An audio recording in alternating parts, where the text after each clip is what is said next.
সারা ওই যে পুরো ফ্যামিলি ড্রাগনের।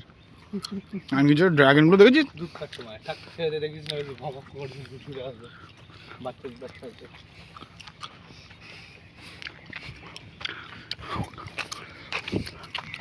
পশ্চিমবঙ্গ যে রাজা ছিল এই মন্দিরটা তার হাতে তৈরি ছিল। মানে কত অক্সিজেন জেনারেট করে জানিস এই গাছটা? ভয়ঙ্কর অক্সিজেন জেনারেট করে এই গাছটা।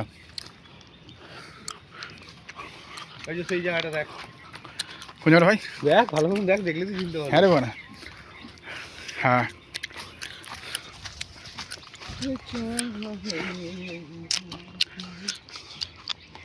তাহলে ঘুরে এটা ঘুরে এখন আর ঘোরে না, এখন বেঁধে গেছে জল, বেঁধে গেছে।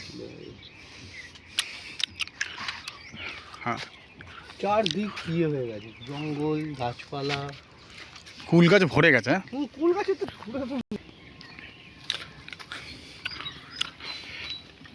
মন্দিরটা বাঁচিয়েছে তো হিসাব মতো। বাঁচিয়ে রেখেছে। সঞ্জয় জায়গাটা দেখ। ওরে বাবারি, হ্যাঁ ওইখানে শুকিয়ে যেত। এক সময় এখানে জল আসতো, দেবগঙ্গা কোথায় চলে গেছে দেখেছিস? এই কারণ অব্দি জল ঠেলতো, কষ্ট কোথাও হয়েছে দেখ। তার মানে এখানে জল ঠেলে না। না খায় না তো, শুকিয়ে গেছে, মাঠ হয়ে গেছে, মাঠ হয়ে গেছে। এত অব্দি জল আসতো মানে সেই লাইভ আর ফিরে পাওয়া যাবে না রে ভাই, সেই লাইভ আর ফিরে পাওয়া যাবে না।